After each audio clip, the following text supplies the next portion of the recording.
Hello students, my name is Lokesh Alone और आपका स्वागत है लवियांश लाइफ साइंस पर। तो आज का मेरा लेक्चर है यूकैरियोटिक डीएनए रेप्लिकेशंस पर। तो मैंने अभी तक के डीएनए रेप्लिकेशंस के बहुत से वीडियोस को अपलोड कर दिया है, जिसके अंदर कि मैंने प्रोकैरियोटिक डीएनए रेप्लिकेशंस के बारे में बता दिया और डीएनए रेप्लिकेशंस के अंदर जो जो भी एंजाइम्स यूज़ होते हैं उनकी सारी मैकेनिज़म्स के बारे में अच्छे से एकदम detail wise step by step मैंने सारी चीज़ें क्लियर करी है। तो प्लीज़ आप मेरे पहले के वीडियोस देखिए, जिसमें कि आपको सारी चीज़ें एकदम क्लियरली समझ आएगी। बिकॉज इन वीडियो से आपको हेल्प मिलेंगी कि क्या होता है सीएसआर नेट में बहुत ही स्टेटमेंट बेस्ड क्वेश्चन होते हैं और यही स्टेटमेंट जो होते हैं इन छोटे छोटे जो स्टेप बाय स्टेप प्रोसेस से ही पूछे जाते हैं। तो अगर आप वो वीडियोस देखोगे तो आप एकदम क्लियरली सारी एकदम नॉर्मल लैंग्वेज में सारी चीज़ें समझ पाओगे। बिकॉज क्या है कि आप बुक्स से पढ़ोगे तो आपको बहुत सी चीज़ें एकदम डिटेल में समझ नहीं आएगी। तो मैंने अपनी वीडियोस में जो है एकदम clearly step by step manner में पोजीशन वाइज हर चीज़ की मैकेनिज्म से लेके सारी चीज़ें अच्छे से कवर करिए। तो अब मैं सारे वीडियोस की लिंक अपने डिस्क्रिप्शन बॉक्स में डाल दूंगा, तो प्लीज़ आप वहाँ जाइए और मेरे सारे वीडियोस को देखिए, तो आपको सारी चीज़ें अच्छे से समझ में आएगी। मेरे लेक्चर्स जो होते हैं ये जो भी बायोलॉजी से रिलेटेड अपने एग्ज़ाम्स होती है उनके लिए बहुत ही बेनिफिशियल होते हैं।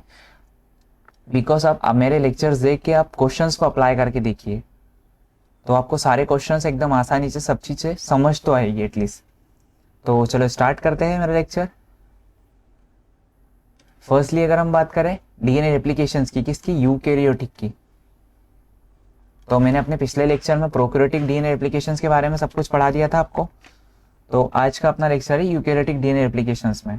तो इन मैंने सारी प्रोसेस आपको डीएनए रेप्लिकेशन जो स्टेप बाय स्टेप मैनर में सारी चीज़ें मैंने आपको एकदम अपने पुराने वीडियोस में स्टेप बाय स्टेप मैनर में कवर कराई थी। तो मैं अपने वीडियोस की लिंक इस डिस्क्रिप्शन बॉक्स में डाल दूंगा, तो आप वो वीडियोस देखना पहले। उसके बाद में अगर आप ये वीडियो देखोगे तो आपको सारी चीज़ें अच्छे से समझ आएगी।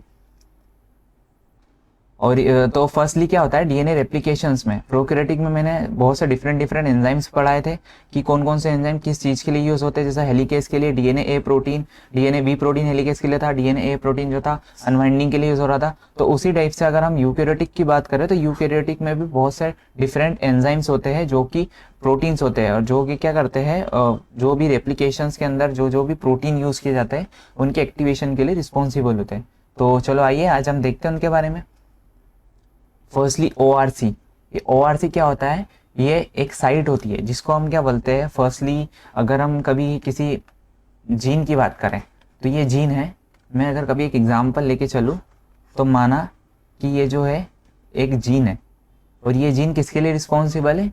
ये जीन से क्या होता है, ट्रांसक्रिप्शन होता है एंड ट्रांसक्रिप्शन होने के बाद में यहाँ पर ट्रांसलेशन होता है ना, इस जीन का।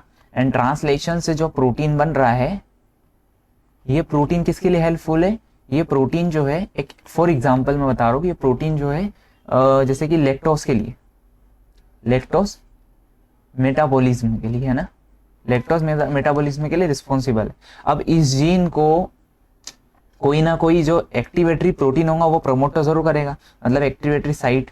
तो ये एक्टिवेटरी साइट जो यहाँ पर प्रेजेंट होगी हमारी, जहाँ से इस जीन का इनिशिएशन स्टार्ट होगा, इस एक्टिवेटरी मतलब अगर कभी मैं साइट बोलूँ तो ये एक्टिवेटरी साइट है, ये जो है एक्टिवेटरी साइट है। और इस एक्टिवेटरी साइट के ऊपर आकर कौन बाइंड कर रहा है? एक्टिवेटरी प्रोटीन, प्रोटीन है ना। अब ये एक्टिवेटरी प्रोटीन यहाँ पर आकर बाइंड करेगा तभी तो इस जीन का इनिशिएशन होगा। एंड देन अगर कभी हमारे पास ये एक्टिवेटरी प्रोटीन नहीं होता है तो इस जीन को हम क्या बोलते हैं? स्यूडोजीन। स्यूडोजीन जिसके अंदर की क्या होता है, प्रमोटर प्रेजेंट नहीं होता है। स्यूडोजीन आपने एक वर्ड सुना होगा, स्यूडोजीन वह जीन होते हैं जो कि प्रमोटर से रेगुलेटेड नहीं होते हैं, है ना। तो इसलिए वो नॉन फंक्शनल होते हैं। ये क्या होते हैं?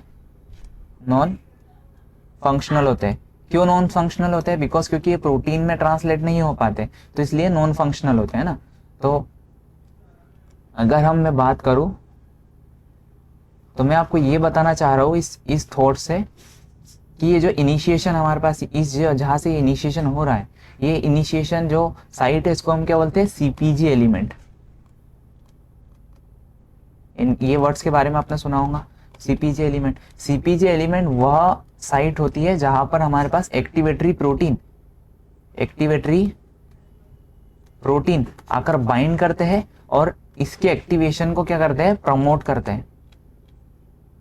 प्रमोट करते हैं या तो फिर हम बोल सकते हैं या रेगुलेट करते हैं, है ना, किसी भी एक्टिविटी को रेगुलेट करते हैं। तो वो जो भी रेगुलेट करते हैं एक्टिवेटरी साइट से, तो उसको क्या बोलते हैं, सीपीजी एलिमेंट। और यही एक्टिवेटरी साइट क्या होती है, अगर हम डीएनए रेप्लिकेशन के अंदर अगर कभी इस चीज को समझे, अगर मैं बात करूँ डीएनए रेप्लिकेशन की इसमें, तो डीएनए रेप्लिकेशन के अंदर ये साइट क्या कहलाती है, ओआरसी, ओरिजिन ऑफ रेप्लिकेशन, है ना, ओरिजिन ऑफ रेप्लिकेशन। जहां से जो भी रेप्लिकेशन को स्टार्ट करने वाले प्रोटीन से, माना कि ये जो रेप्लिकेशन को स्टार्ट करने वाले प्रोटीन है इनिशिएशन प्रोटीन, ये इनिशिएशन प्रोटीन कौन कौन से होते हैं, सारी चीजों के बारे में आपको डिटेल में सब कुछ चीजें स्टेप बाय स्टेप मैंने ना समझा हुआ। तो ये इनिशिएशन प्रोटीन है, इसके ऊपर बाइंड करते हैं ओरिजिन ऑफ रेप्लिकेशन पर। तो ये क्या करते हैं, ये ओरिजिन ऑफ रेप्लिकेशन हमारा एक डीएनए रेप्लिकेशन का सीपीजी आइसलैंड है ना, सीपीजी आइसलैंड है।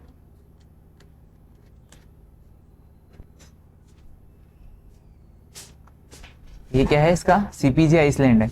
तो ये क्या है, सीपीजी आइसलैंड हमारे पास ओरिजिन ऑफ रेप्लिकेशन, जो कि रेप्लिकेशन को स्टार्ट, रेप्लिकेशन की स्टार्ट साइट है ना। तो डीएनए रेप्लिकेशन में हम सीपीजी आइलैंड को क्या बोल रहे हैं, ओरिजिन ऑफ रेप्लिकेशन, जहां पर एक्टिवेटरी प्रोटीन जो इनिशिएशन प्रोटीन आकर बाइंड करेंगे और रेप्लिकेशन को स्टार्ट करेंगे, है ना। तो आपको ओरिजिन ऑफ रेप्लिकेशन के बारे में समझ में आ गया होगा कि ओरिजिन ऑफ रेप्लिकेशन क्या है ना। तो ये क्या है, ओरिजिन रिकॉग्निशन कॉम्प्लेक्स, है ना, वह एक रिकॉग्निशन कॉम्प्लेक्स है जो कि जहां पर एक्टिवेटरी प्रोटीन या फिर हम बोल सकते हैं इनिशिएशन प्रोटीन आकर बाइंड करता है ना, bind to the origin of replication and recruit, है ना। ओरिजिन ऑफ रेप्लिकेशन से ही मतलब रेप्लिकेशन का ओरिजिन होता है यहाँ से, इस साइड से। तो आपको ये सही समझ में आ गया होगा कि ओरिजिन ऑफ रेप्लिकेशन क्या है ना। एंड देन अगर हम बात करें प्रोटीन की, CDC6 एंड CTD1, ये क्या करते हैं, ये दो प्रोटीन क्या होते हैं, इनिशिएशन प्रोटीन होते हैं, इनिशिएशन प्रोटीन। ये इनिशिएशन प्रोटीन क्या करते हैं, ये ओरिजिन ऑफ रेप्लिकेशन इस साइट को क्या करते हैं, रिकॉग्नाइज करते हैं एंड देन रिकॉग्नाइजेशन करने के बाद में क्या करते हैं, इसका इनिशिएशन करते हैं। मतलब कि ये है हमारे पास एक डीएनए की साइट और इस डीएनए के ऊपर ये है हमारे पास ओरिजिन ऑफ रेप्लिकेशन, है ना। अब इस ओरिजिन ऑफ रेप्लिकेशंस को मतलब रिकॉग्नाइज करने का काम कौन कर रहा है, CDC6 और CDT1, ये इसको रिकॉग्नाइज करते हैं और रिकॉग्नाइज करने के बाद में ये क्या करते हैं, एक इंडिकेटर की तरह काम करते हैं, इंडिकेटर की तरह। ये इंडिकेटर की तरह मतलब कैसे, कि ये सिग्नल्स इमिट करते हैं जो भी एक्टिवेटरी प्रोटीन, जो इनिशिएशन प्रोटीन है कि आगे जो भी प्रोटीन्स आने वाले रेप्लिकेशंस के लिए जो भी प्रोटीन आने वाले, उन रेप्लिकेशंस प्रोटीन के लिए इंडिकेटर की तरह वर्क करते हैं कि हाँ, कि तुम लोगों को इसी साइट के ऊपर बाइंड करना है, हमने रिकॉग्नाइज कर ली है साइट कि जहां पर रेप्लिकेशन का इनिशिएशन स्टार्ट होगा। तो CDC6 और CDT1 ये क्या है, रेप्लिकेशन के इनिशिएशन साइट को रिकॉग्नाइज करते हैं ना। तो इसका फुल फॉर्म अगर हम देखें तो सेल डिवीजन साइकिल 6, है ना, सेल डिवीजन साइकिल 6, इसका वाला मतलब सेल डिवीजन की साइकिल्स के अंदर ये यूजफुल होते हैं ना। Part of the pre replicative complex, है ना। प्री रेप्लिकेटिव कॉम्प्लेक्स क्यों बोल रहे हैं इसको हम, क्योंकि क्या है, रेप्लिकेटिव कॉम्प्लेक्स, जो इनिशिएशन हमारे पास कॉम्प्लेक्स जो जमा होगा जो कि रेप्लिकेशन को स्टार्ट करेगा, उस रेप्लिकेशन स्टार्ट कॉम्प्लेक्स को रिकॉग्नाइज या सेग्रीगेट करने के लिए कौन रिस्पॉन्सिबल है, CDC6 और CTD1, क्योंकि उनको सेग्रीगेट करते हैं इनिशिएशन साइट पर। क्यों, क्योंकि ये इंडिकेटर की तरह काम करते हैं उन प्रोटीन्स के लिए, है ना, कि भाई तुम यहाँ आओ और यहाँ पर आके बाइंड करो और सेग्रीगेट करो और यहाँ से स्टार्ट करो रेप्लिकेशन, है ना। तो यह पार्ट क्या कहते हैं, प्री रेप्लिकेटिव कॉम्प्लेक्स का पार्ट है and loaded MCM1 to origin of replication. अब ये MCM क्या है तो मैं आपको आगे बता दो। देन CDT1 इसका फुल फॉर्म अगर हम देखें ना, CDS10 डिपेंडेंट ट्रांसक्रिप्ट 1, है ना। ये भी क्या करता है, chromatin licensing and DNA replication का कॉम्प्लेक्स है ना, इनिशिएशन कॉम्प्लेक्स है। तो आपको ये पता चल गया होगा कि ये दोनों प्रोटीन किसके लिए रिस्पॉन्सिबल होते हैं, बाकी प्रोटीन्स के लिए ये एक प्रकार के इंडिकेटर की तरह काम करते हैं ना। CDT1 के बारे में थोड़ा और पढ़ लेते अपन, part of the pre replicative complex का मैंने जो अभी आपको बताया है ना। और ये लाइसेंसिंग की तरह काम करता है, मतलब एक प्रकार का कैसा होता है कि ये इस साइट्स को इन्होंने रिकॉग्नाइज कर दिया, और इस रिकॉग्नाइज जो साइट है उसके लिए एक प्रकार का लाइसेंस रिक्रूट करता है। लाइसेंस मतलब क्या, मैंने आपको बताया कि इंडिकेटर की तरह यूजफुल होता है। तो ये जो इंडिकेशन है दूसरे प्रोटीन्स का, ये दूसरे प्रोटीन्स को क्या करता है, ये लाइसेंस प्रोवाइड करता है इस साइट पर आके बाइंड करने के लिए, है ना। तो इसलिए लाइसेंसिंग का काम भी करता है, क्रोमेटिन लाइसेंसिंग का। एंड देन एफ मिट DNA from the replication more than इंस पर सेल साइकिल्स, है ना, डीएनए रेप्लिकेशंस के लिए रिस्पॉन्सिबल होता है। जैसे कि हमने पिछले प्रोकैरियोटिक की बात करी थी, प्रोकैरियोटिक की, तो प्रोकैरियोटिक में कौन कौन से प्रोटीन थे, ये दोनों इनिशिएशन वाले कौन कौन से थे, डीएनए ए प्रोटीन, है ना, और डीएनए सी प्रोटीन। ये दोनों क्या करते थे, सी प्रोटीन जो लोडिंग प्रोटीन था, लोडिंग प्रोटीन था जो कि हेलिकेस को, मतलब डीएनए बी को भी और डीएनए ए को भी, दोनों को क्या कर रहा था, ये वहां पर लोडेड कर रहा था, लोडिंग कर रहा था किसके ऊपर, डीएनए ऊपर, है ना, क्योंकि ये इनिशिएशन प्रोटीन थे दोनों। तो वैसे ही यूकैरियोटिक के अंदर हमारे पास इनिशिएशन प्रोटीन कौन है, CDC6 और CTT1। तो इस चीज के बारे में आप अच्छे समझ गए होंगे, है ना, इस स्लाइड को आप अच्छे समझ गए होंगे। अब बात आती है CD के और DD के। अब ये क्या है कि ये क्या है, ये फर्स्टली ऐसा होता है कि cyclin dependent kinase and DBF4 dependent kinase, ये दो प्रोटीन क्या करते हैं, जैसे ही हमारे डीएनए का रेप्लिकेशन की ये जो ओरिजिन ऑफ रेप्लिकेशन साइट है, इस ओरिजिन ऑफ रेप्लिकेशन पर कौन बाइंड करता है, मैं आपको अच्छे से बताता हूँ। अगर अपन ये चीज देखे, है ना, ये क्या है, ये है ओरिजिन ऑफ रेप्लिकेशन। ये क्या है, ओरिजिन ऑफ रेप्लिकेशन। अब इसको फर्स्टली कौन रिकॉग्नाइज करेगा, फर्स्टली रिकॉग्नाइज करेंगे हमारे पास CDC6 और CTD1 प्रोटीन आकर, है ना। ये आकर कहां पर बाइंड करते हैं,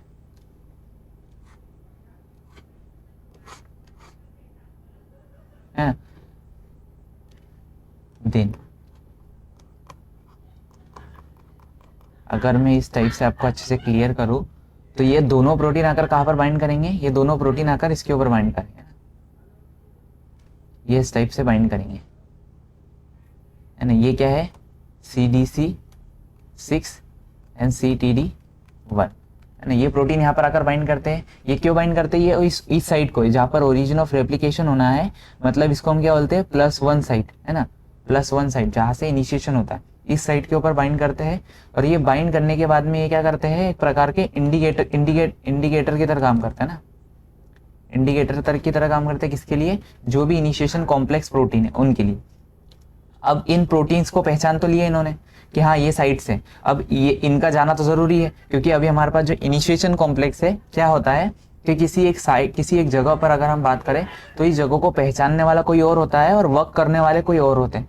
तो ये पहचान के तो ये चली जाएगा कि हाँ ये वाली साइट है, यहाँ पर तुमको एक प्रकार का जैसे कि कोई वर्कर्स है, ये वर्कर्स को किस साइट के ऊपर जाकर वर्क करना है, उस साइट के ऊपर वर्क करने वाला कौन है, अपने बताने वाले कौन रहते हैं, ये रिकॉग्नाइजर रहते हैं, कि यहाँ पर रिकॉग्नाइज कर देते कि हाँ तुम लोगों को यहाँ पर वर्क करना है। तो ये एक प्रकार के डायरेक्शन प्रोवाइड करते हैं ना। मैं आपको एक एग्जाम्पल के थ्रू बता रहा हूँ। तो ये डायरेक्शन कौन प्रोवाइड कर रहा है, हमारे पास ये दो प्रोटीन CDC6 और CTT1। अब इनको हटाने वाले कौन है, तो ये दो प्रोटीन जो है, इनको हटाने वाले प्रोटीन, इनका नाम है यहाँ पर CDK और DDK। ये दोनों क्या करते हैं, इन दोनों के ऊपर फॉस्फोराइलेशन का काम करते हैं, इन दोनों के ऊपर, है ना, इन दोनों प्रोटीन के ऊपर फॉस्फोराइलेशन कर देते हैं। अब जैसे ही इन दोनों के ऊपर फॉस्फोराइलेशन होता है, तो इन दोनों को एक स्टिमुलेशन मिल जाता है कि हाँ तुमने अब इस साइट को रिकॉग्नाइज कर लिए, अब तुम जा सकते हो। तो ये दोनों प्रोटीन क्या करते हैं, यहाँ से चले जाते हैं, मतलब ये दोनों प्रोटीन जो यहाँ से हट जाते हैं। एंड देन लास्ट में फिर क्या होता है, यहाँ पर एक प्रोटीन जिसको हम बोलते हैं, इस प्रोटीन के ऊपर आकर बाइंड करता है कौन, MCM227। अभी MCM227 क्या है, MCM प्रोटीन, ये क्या है प्रोटीन, ये हेलिकेस की तरह काम करता है, हेलिकेस की तरह काम करता है ना। तो ये एक प्रकार का इनएक्टिवेटेड प्रोटीन है, इनएक्टिवेटेड है। इसको एक्टिवेटेड कौन करेगा, बाकी बहुत सारे प्रोटीन्स करेंगे ना। तो अभी इसको लोडिंग का काम किसने करा, CDK और DDK ने। इसने क्या करा, जो भी इनके वाले रिकॉग्नाइजेशन प्रोटीन थे, प्रोटीन को हटाया और इसको MCM1 को हेलिकेस के लिए वहां पर जगह बनाई कि हाँ आप तुम आकर बाइंड करो। तो आपको पता चल गया होगा CDK और DDK का काम क्या है ना। अब बात करेंगे हम CDC45। मैंने MCM1 के बारे में बात करी कि MCM1 प्रोटीन जो होता है ये हेलिकेस प्रोटीन है, DNA हेलिकेस प्रोटीन है। इसको वहां पर उस जगह पर बाइंड करने के लिए कौन रिस्पॉन्सिबल होता है, CDK और DDK। CDK और DDK क्या करते हैं, ये जो रिकॉग्नाइजेशन प्रोटीन है उनको हटाने का काम करता है ना। तो इसका फुल फॉर्म क्या, मिनी क्रोमोसोमल मेंटेनेंस, है ना। अब इसके बाद में क्या होता है, प्रोटीन, इसके जो एसेसरी प्रोटीन है जो कि इसकी एक्टिविटी के रिस्पॉन्सिबल है, कौन कौन से है protein, cell division cycle S45 जो कि इंटरेक्ट करता है किससे, MCM7 से, 2 to 7, है ना। इसके अंदर 2 to 7 सब यूनिट होती है। And polymerase alpha, polymerase alpha के बारे में बताया था मैंने आपको कि अल्फा पॉलीमरेज क्या करता है, ये जैसे DNA पॉलीमरेज जो हमारे पास है, DNA पॉलीमरेज, उसके अंदर एक अल्फा सब यूनिट होती है। अभी अल्फा सब यूनिट क्या करती है, प्राइमर की तरह वर्क करती है ना, प्राइमर की तरह वर्क करती है। तो ये इससे कौन बाइंडेड है हमारे पास, CDC45। एंड देन एक प्रोटीन और है GINS, जीनस प्रोटीन, जो कि को एक्टिवेटरी प्रोटीन है किसका, इनिशिएशन का, CMG कॉम्प्लेक्स। अबे CMG कॉम्प्लेक्स क्या है, तो क्या होता है, जैसे मैंने आपको बताया MCM1 आकर बाइंड करता है। अब जैसे ही ये DNA है, DNA की ये ओरिजिन ऑफ रेप्लिकेशन साइट है।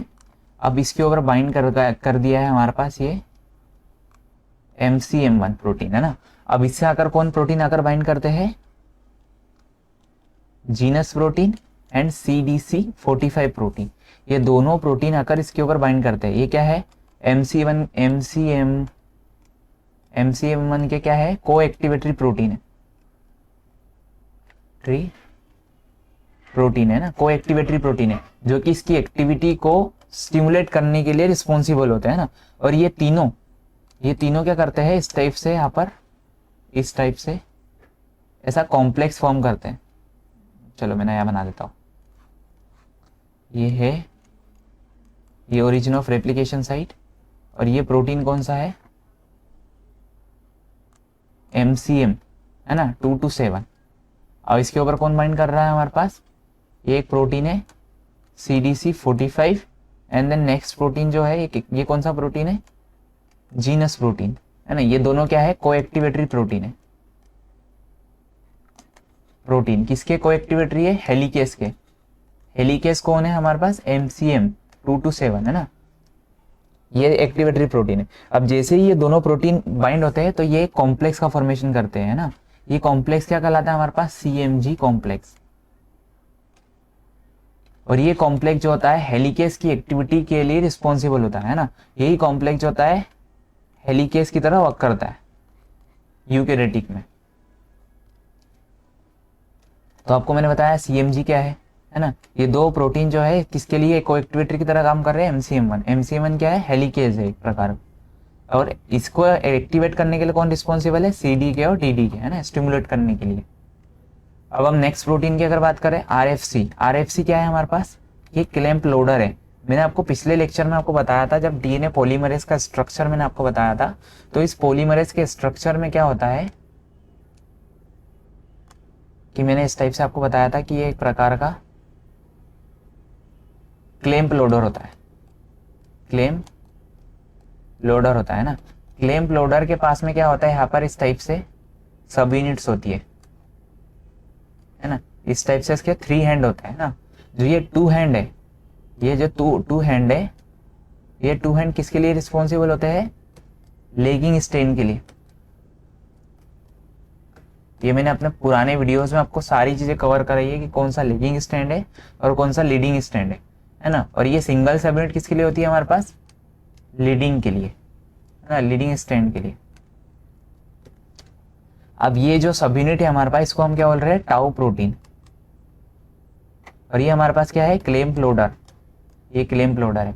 एंड देन इसकी टाउ प्रोटीन से हमारे पास यहाँ पर क्या बाइंड होता है, इसकी टाउ प्रोटीन से यहाँ पर हमारे पास बाइंड होता है स्लाइडिंग क्लैंप, तीनों पर इस टाइप से, है ना। इसको हम क्या बोल रहे हैं, स्लाइडिंग क्लैंप।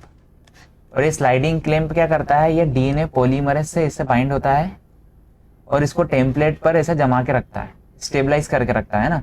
और ये जो दोनों लेगिंग स्टैंड पर वर्क कर रही है, एक प्रकार के जिस टाइप से हम एक रस्सी को खींचते हैं, यहाँ पर हाथ लगाया, फिर उसके बाद दूसरा हाथ यहाँ पर, है ना, इस टाइप से खींचते हैं, तो इस टाइप से ये डीएनए का पॉलीमराइजेशन करते हुए दोनों जो भी ये हैंड है, हैंड की तरह वर्क करते हैं ना।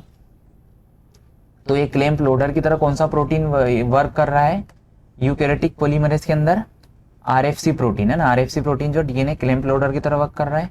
और आरपीए प्रोटीन, आरपीए प्रोटीन क्या है? सिंगल स्टैंडर्ड बाइंडिंग प्रोटीन, जो मैंने अपने पिछले लेक्चर्स में आपको प्रोकैरियोटिक के बारे में बताया था, उस टाइम पर वहाँ पर RP single standard binding protein का जिक्र किया है मैंने। सिंगल स्टैंडर्ड बाइंडिंग प्रोटीन क्या होता है?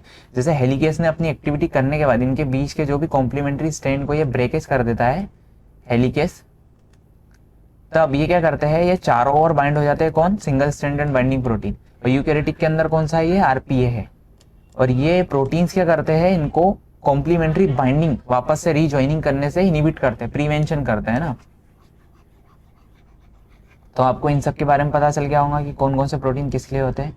अब जो मैंने बात करी क्लैंप लोडर की, आरएफसी जो क्लैंप लोडर की तरह वर्क कर रहा है, और क्लैंप लोडर के अंदर टाउ सोबिनेट जो मैंने आपको बताई इस टाइप से, ये टाउ सोबिनेट से कौन बाइंड है? स्लाइडिंग क्लैंप के बारे में जो मैंने बताया आपको। तो यूकैरियोटिक प्रोटीन में इसका नाम क्या है?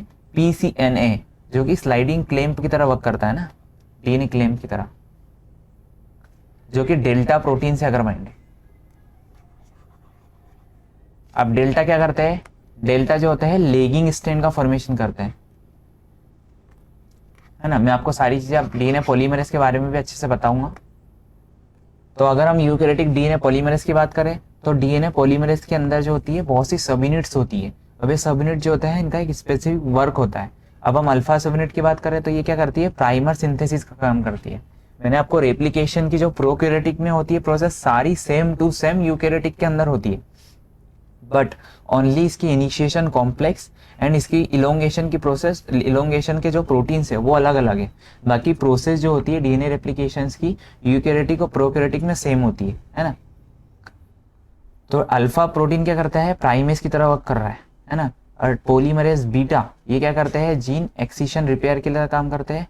गामा की बात करें तो गामा माइटोकॉन्ड्रियल डीएनए रेप्लिकेशन के साथ।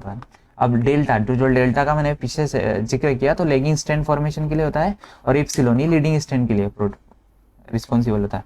और ये दोनों प्रोटीन जो होते हैं डेल्टा और एप्सिलॉन सब यूनिट जो होती है, ये क्या करती है? स्विचिंग प्रोटीन है, स्विचिंग प्रोटीन है ना, मतलब मेन प्रोटीन है हमारे पे, है ना, डीएनए पॉलीमरेज के।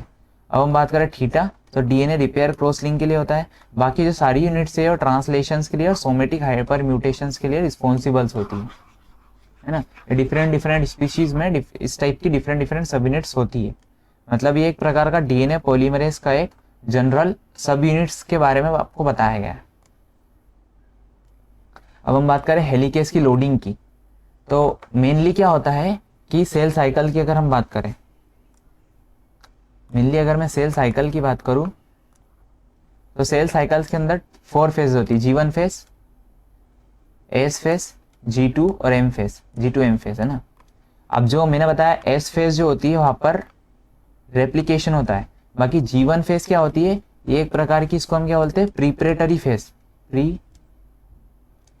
प्रीपरेटरी फेज, क्योंकि यहाँ पर सेल क्या करती है? खुद को प्रिपेयर करती है, किसके लिए? रेप्लिकेशंस के लिए प्रिपेयर करती है। मतलब सारे रेप्लिकेशंस कॉम्प्लेक्स को ओनली डीएनए के ऊपर, वहां पर इनिशिएशन कॉम्प्लेक्स के ऊपर बाइंड करके रखती है। भाई स्टार्ट का काम मैंने आपको बताया, एमसीएम को लोडेड करने के लिए कौन कौन से रिस्पॉन्सिबल प्रोटीन होते हैं, बट हाँ लोडेड करने के लिए ओनली। अब मैंने क्या बोला? जब स्टिमुलेट करेंगे हेलिकेस की एक्टिविटी को, तो कौन सा कॉम्प्लेक्स बनाते हैं? एक प्रकार का सीएमजी कॉम्प्लेक्स, जो मैंने आपको अच्छे से बताया अभी। आपको अगर नहीं समझ आ रहा होगा तो आप प्लीज वीडियो को पॉज करिए और सारी चीजों को अच्छे से क्लियर करिए, लिखते चलिए, कॉपी पेन लेके बैठिए। सीएमजी कॉम्प्लेक्स कौन कौन बना रहे थे? GCN4 कॉम्प्लेक्स और CDC45 कॉम्प्लेक्स, है ना। ये दोनों प्रोटीन जो थे हमारे पास, ये प्रोटीन क्या कर रहे हैं? इसकी एक्टिविटी के लिए रिस्पॉन्सिबल थे, है ना। तो ये इसके एक्टिवेशन का हो रहा है एस फेज से हो रहा है। तो ये चीज याद रखना, इनिशिएशन और लोडिंग G1 फेज में होती है, बट हाँ एक्टिवेशन जो होता है रेप्लिकेशन का, ये एस फेज में स्टार्ट होता है। तो मैं आपको ये क्यों बोल रहा हूँ कि हेलिकेस की लोडिंग तो G1 फेज में हो जाती है, बट एक्टिवेशन MCM1 और 2 कॉम्प्लेक्स का जो एक्टिवेशन होता है ये ओनली CMG कॉम्प्लेक्स कहाँ बनता है, S फेज में, है ना। अगर मैं आपको इसको डायग्रामेटिकली अगर समझाऊं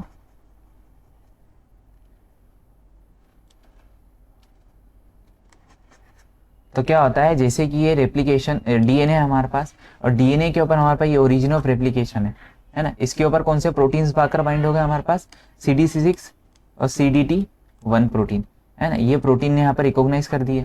रिकॉग्नाइज करने के बाद में हमारे पास प्रोटीन कौन कौन से आते हैं, CDT1 और कौन से प्रोटीन आते हैं हमारे पास, CDK और DDK, CDK और DDK। ये प्रोटीन्स क्या करते हैं, दोनों इन प्रोटीन्स के ऊपर फॉस्फोराइलेट करके इनको हटा देते हैं, एंड देन MCM1 को क्या करते हैं, यहाँ पर आकर जो साइट है MCM1 हेलिकेस को, और ये MCM हेलिकेस को यहाँ पर लोडिंग कर देते हैं, है ना। लोडिंग करने के बाद में ये क्या है, क्लैंप लोडर। और ये ATP का मतलब क्या है, ये ATP डिपेंडेंट मैनर में, है ना। तो देखो मेनली क्या है, यहाँ पर ओनली प्रोटीन्स बताए गए, जो मैंने इनिशिएशन प्रोटीन बताया आपको। फर्स्टली क्या बाइंड होते हैं, CDC6 एंड CDT1, ये आकर ओरिजिन ऑफ रेप्लिकेशन पे बाइंड होते हैं, एंड देन बाद में क्या बाइंड होते हैं, CDK और DDK, CD6 एंड CDT1 ये आकर बाइंड करते हैं, और ये किसको रिक्रूट करते हैं, ये रिक्रूट करते हैं MCM1 हेलिकेस को, है ना। अब MCM1 हेलिकेस यहाँ पर आकर बाइंड कर जाता है, और ये प्रोटीन भी CDC6 और CDT1, ये दोनों प्रोटीन भी यहाँ पर प्रेजेंट है। तो इन दोनों प्रोटीन को हटाने का काम कौन करते हैं, CDK और DDK, ये दोनों प्रोटीन जो होते हैं यहाँ पर इसको फॉस्फोराइलेशन करके इनको हटा देते हैं, है ना। तो इतना काम ये कौन सी फेज में होता है हमारे पास, G1 फेज में, है ना। G1 फेज में, सेल साइकिल की G1 फेज में होता है। तो ये क्या है, हमारे पास इनिशिएशन है, एंड देन बाद में हमारे पास ये सारी चीजें, क्लैंप लोडर का लोडिंग होना, है ना। ये CDT1 जो बाद में हट जाता है किसकी हेल्प से, CDK, DDK, ये सारे प्रोटीन्स के बारे में आपको मैंने अच्छे से क्लियरली बताया, है ना। तो ये जितनी भी प्रोसेस होती है G1 फेज में हो जाती है। अगर बात करो एक्टिवेशन की, तो एक्टिवेशन कहाँ होता है हमारे पास, एक्टिवेशन ओनली S फेज में होता है ना। अभी कैसे होता है, तो S फेज जैसी ही आती है हमारे पास, तो MCM1 तो हमारे पास वहां पर जाके बाइंड हो गया। अब CMG कॉम्प्लेक्स बनाने के लिए प्रोटीन्स होते हैं जो MCM1 को स्टिमुलेट करते हैं। स्टिमुलेट करते किसके लिए, उस कॉम्प्लेक्स को फॉर्मेशन के लिए। तो कौन कौन से प्रोटीन है, तो फर्स्टली क्या होता है, MCM1 जो होता है ये CDK जो होते हैं, CDK प्रोटीन, ये फॉस्फोराइलेट करते हैं किसको, SLEED1 एंड SLEED3 को। अब ये SLEED1 SLEED3 क्या प्रोटीन है, SLEED1 SLEED3 SLEED2 SLEED3, ये किससे जाकर बाइंड करते हैं, DBP11 से। और DBP11 क्या करते हैं, रिक्रूट करते हैं CDC45 GC और GAN प्रोटीन को, किसके ऊपर, MCM1 प्रोटीन के ओर बाइंड करने के लिए, है ना। जैसे आपको मैं अगर सरल भाषा में अच्छे से समझाऊं,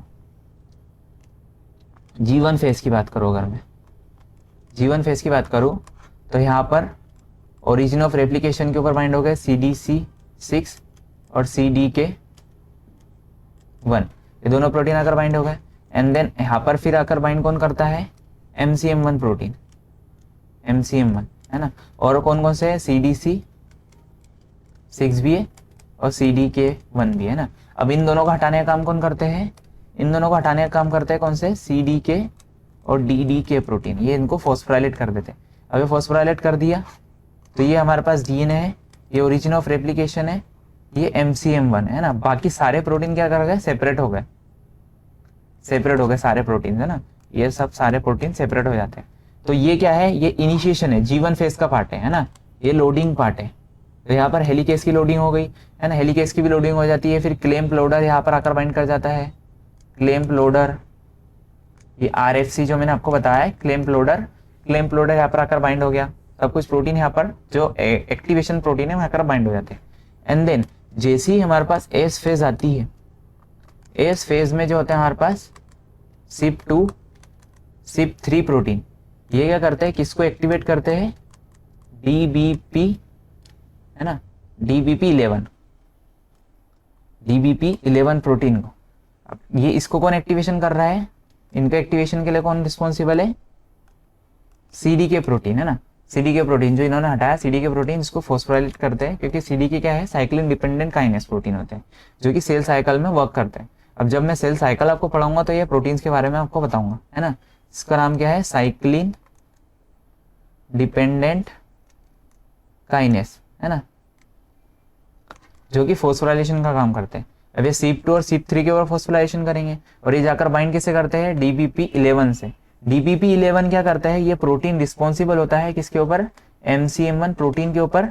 इनके जो एसेसरी को एक्टिवेटरी प्रोटीन है कौन कौन से, GCN कॉम्प्लेक्स और एक जीन कॉम्प्लेक्स, GIN कॉम्प्लेक्स और CDC45, CDC45 है ना, CDC45, इन कॉम्प्लेक्स एक्टिवेशन। और ये मिलकर क्या बना रहे हैं हमारे पास, CMG कॉम्प्लेक्स। CMG कॉम्प्लेक्स में बन रहा है एस फेज में, याद रखना। और यही जो होता है हेलिकेस की तरह वर्क करता है, हेलिकेस की तरह वर्क करता है। और ये डीएनए के जो दोनों स्ट्रैंड है उनके बीच के हाइड्रोजन बॉन्डिंग को, जो बेस पेयरिंग हाइड्रोजन बॉन्डिंग है, उनको क्लीवेज करने का काम करता है। तो आपको यहाँ तक के सारी चीजें समझ में आ गई होगी, है ना।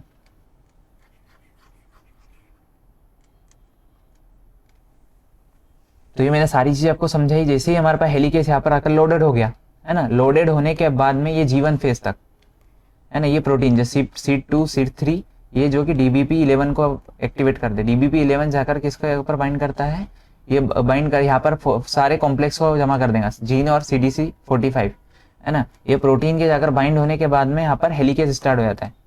अब हेलिकेस जैसे ही स्टार्ट हुआ तो इनने क्या कर दिया, ये दोनों साइड्स को ओपन कर दिया ना, यहाँ के जो भी हाइड्रोजन बॉन्डिंग बेस पेयरिंग है उसको क्लीवेज कर दिया।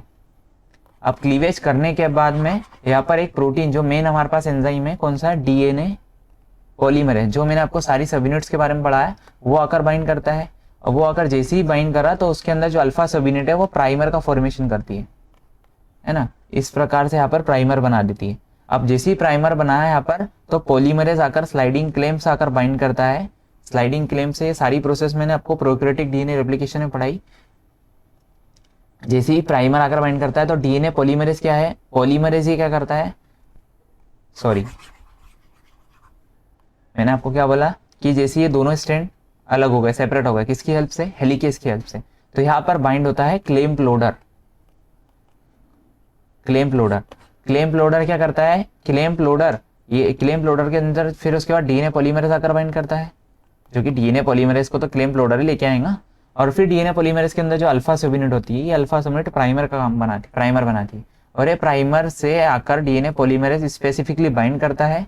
अभी तो एक पोजीशन के ऊपर बाइंड कर रहा है स्टेबलाइज करने के लिए, पर टेम्पलेट के ऊपर बाइंड करता है कब, क्योंकि DNA polymerase primer dependent enzyme है ना। जैसे ही ये प्राइमर से आकर बाइंड करेगा तो ये पॉलीमराइजेशन करना स्टार्ट कर देता है ना, क्योंकि इसके पॉलीमराइजेशन के लिए जैसे इप्सिलॉन सब यूनिट जो होता है डेल्टा लेगिंग स्ट्रैंड के लिए होता है, जो कि ओकाजाकी फ्रेगमेंट बनाता है,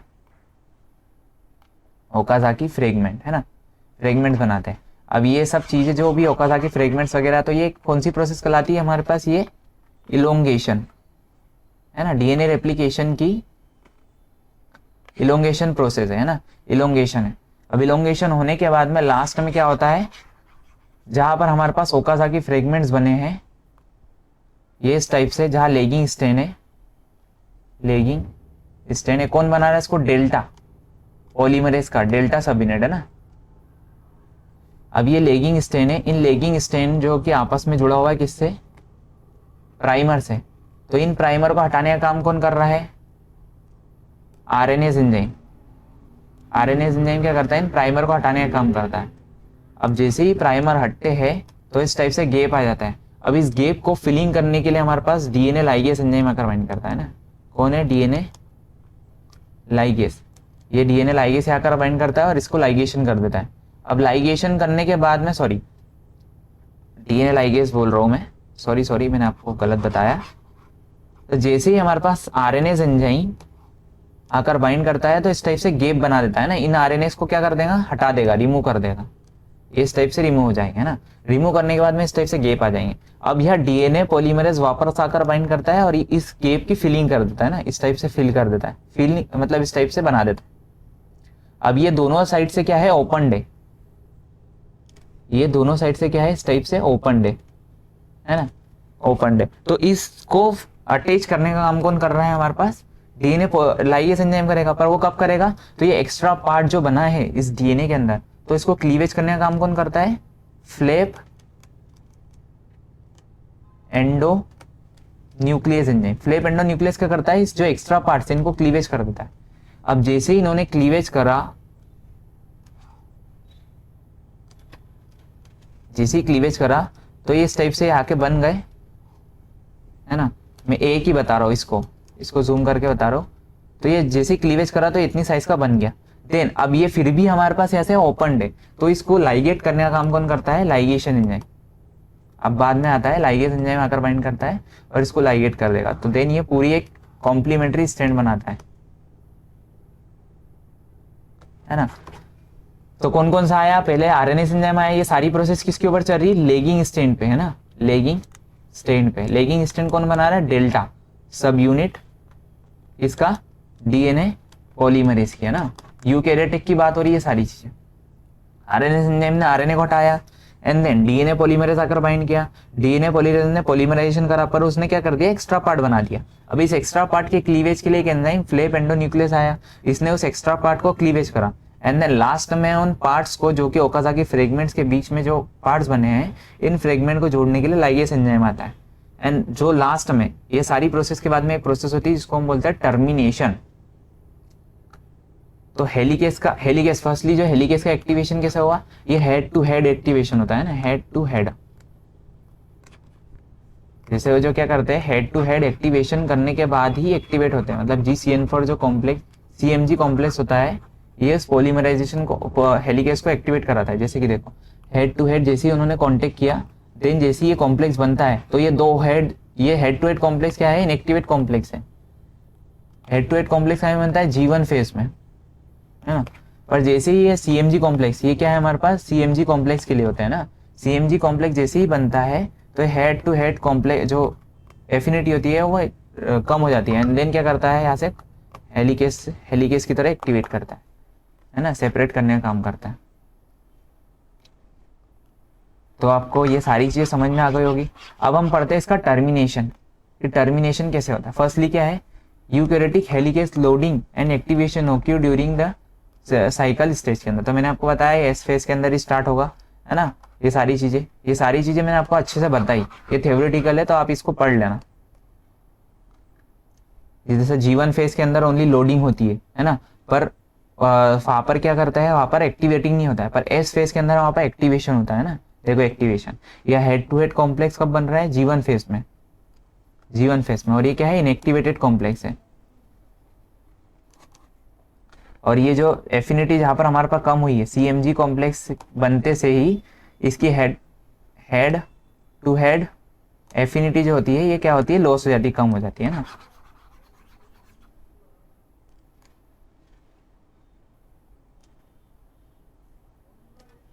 देखो इस टाइप सारी प्रोसेस हो गई। PCNA क्या है, क्लैंप लोडर की तरह काम, स्लाइडिंग क्लैंप की तरह काम करता है। और RFC प्रोटीन क्या है, क्लैंप लोडर है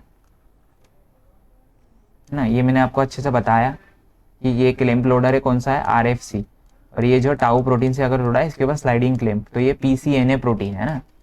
PCNA प्रोटीन से आकर DNA पॉलीमरेज आकर बाइंड करता है। और ये क्या करता है, स्टेबलाइजिंग के लिए। ये किसके लिए रिस्पॉन्सिबल होता है, ये DNA पॉलीमरेज को टेम्पलेट स्टैंड पर क्या करता है, स्टेबलाइज करके रखता है ना, स्टेबलाइज करके रखने का काम करता है। अब अगर हम टर्मिनेशन की बात करें, तो टर्मिनेशन में क्या होता है, जैसे MCM1 हेलिकेस, जैसे ये मैंने आपको ये चीज बताई थी प्रोकैरियोटिक में भी, तो यूकैरियोटिक में भी आपको बता रहा हूँ कि जो DNA रेप्लिकेशन होता है, ये क्या होता है, बाई डायरेक्शनल होता है। DNA रेप्लिकेशन क्या होता है, बाई डायरेक्शनल होता है। तो बाई डायरेक्शनल पे जो हेलिकेस प्रोटीन हमारे पास इधर से भी आया, इधर से भी आया, देन ये पूरा राउंड घूम के वापस क्या होता है, एक दूसरे के पास आते हैं। तो मैंने आपको बताया कि ये हेड टू हेड जैसे ही कांटेक्ट करते तो ये इनएक्टिवेट हो जाते हैं। तो हेड टू हेड कांटेक्ट कर लेते हैं ये, है ना। तो इस प्रोसेस को हम क्या बोल रहे हैं, टर्मिनेशन। टर्मिनेशन में क्या करता है, हेड टू हेड कॉम्प्लेक्स बना लेता है, तो ये इनएक्टिवेट हो जाते हैं। अब ये इनएक्टिवेट कॉम्प्लेक्स को हटाना तो जरूरी है, तो हटाने के लिए क्या करते हैं, एक प्रोटीन आता है K48 प्रोटीन। तो ये K48 प्रोटीन क्या करता है, इससे अगर बाइंड करता है, इसकी यूबिक्यूटिनाइलेशन सब यूनिट्स को बाइंड करता है इससे। यूबिक्यूटिनाइलेशन क्या होता है, एक एफ बॉक्स प्रोटीन होता है। एफ बॉक्स प्रोटीन क्या करता है, ये प्रोटीन इसको रिकॉग्नाइज करता है यूबिक्यूटिनाइलेशन सब यूनिट को। और यूबिक्यूटिनाइजेशन क्या है, जैसे ही हमारे पास एफ बॉक्स प्रोटीन इसको रिकॉग्नाइज करता है, देन जो भी प्रोटीन से बाइंड है यूबिक्यूटिनाइजेशन प्रोटीन को डिग्रेड कर देता है। तो यूबिक्यूटिनाइजेशन सब यूनिट को कौन ट्रांसफर कर रहा है, K48 प्रोटीन, किसके ऊपर, MCM1 हेलिकेस के ऊपर। जैसे ही ये K48 प्रोटीन आकर बाइंड करता है और यूबिक्यूटिनाइजेशन सब यूनिट्स का फॉर्मेशन करता है, देन इस प्रोटीन को, जो कि P97 प्रोटीन, ये किसका प्रोटीन है, एफ बॉक्स का प्रोटीन है, एफ बॉक्स कॉम्प्लेक्स का प्रोटीन है ना। ये क्या है, डिग्रेडेटिंग कॉम्प्लेक्स है, कॉम्प्लेक्स प्रोटीन है ना, डिग्रेडेटिंग कॉम्प्लेक्स प्रोटीन है, मतलब कॉम्प्लेक्स बॉक्स है ना। ये कोई भी प्रोटीन को डिग्रेड कर देता है। तो इसको जो भी K48 प्रोटीन है ना, इसको ये क्या कर रहा है, यूबिक्यूटिनाइलेशन कर रहा है MCM1 हेलिकेस के ऊपर, क्योंकि हेड टू हेड कांटेक्ट हो गया, मतलब इनएक्टिवेट हो गया। P97 जो होता है इस यूबिक्यूटिनाइजेशन को रिकॉग्नाइज करता है एंड देन लास्ट में इसका क्लीवेज कर देता है ना, डीअसेंबल कर देता है हेलिकेस को। तो आपको ये समझ में आ गया। तो यहाँ पर क्या होता है, टर्मिनेशन हो जाता है इसका रेप्लिकेशन का। Cell cycle regulation of CDK activity control replication है ना। तो मैंने आपको बताया रेप्लिकेशन का कंट्रोल कैसे होता है, ओरिजिन ऑफ रेप्लिकेशन होते हैं। तो G1 फेस में क्या होता है, ओनली लोडिंग होती है ना, यहाँ पर लेवल लो होता है। डायग्रामेटिकली अगर मैं आपको समझाऊं तो G1 फेस में सारे प्रोटीन्स की क्या होती है, लोडिंग होती है, क्या है, ओनली लोडिंग। और इनिशिएशन कहाँ पर होता है, CMG कॉम्प्लेक्स बनने के बाद। CMG कॉम्प्लेक्स का बनता है S फेस में। CMG कॉम्प्लेक्स यहाँ पर क्या है, हेलिकेस का हेड टू हेड कॉम्प्लेक्स बना है। तो ये क्या है, इनएक्टिवेट कॉम्प्लेक्स है। और यहाँ पर क्या है, एफिनिटी कम हो जाती है, हेड टू हेड कम होने के बाद में यहाँ पर क्या है, हेलिकेस नो लोडिंग, मतलब क्या है, हेलिकेस का हमारे पास एक्टिवेशन हो गया है ना, एक्टिवेशन हो जाता है।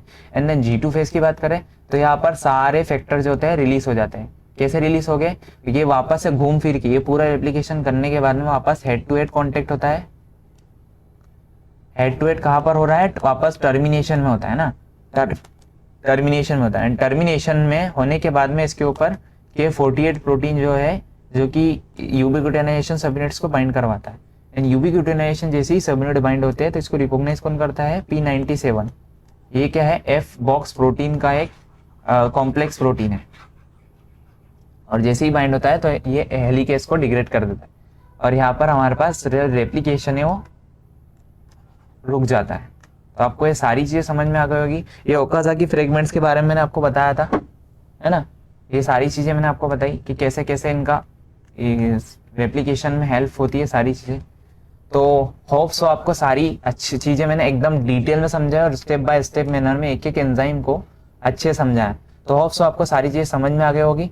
तो अगर आपको मेरा लेक्चर अच्छा लगे तो प्लीज ज्यादा से ज्यादा मेरे लेक्चर को शेयर करिए और सब्सक्राइब करना ना भूलें। प्लीज सब्सक्राइब करिए और बेल आइकन पे बिल्कुल टैप करिए, जिससे कि मैं अगर कोई भी लेक्चर बनाता हूँ तो आपको नोटिफिकेशन मिल जाए। तो थैंक यू। अगर आपको मेरा लेक्चर अच्छा लगे तो मैं अपना लेक्चर यही समाप्त करता हूँ। अब नेक्स्ट लेक्चर में मैं आपको बहुत से टॉपिक्स लेके आऊंगा और आपको जो भी टॉपिक्स पढ़ने तो आप मेरे को कमेंट बॉक्स में कमेंट कर सकते हो।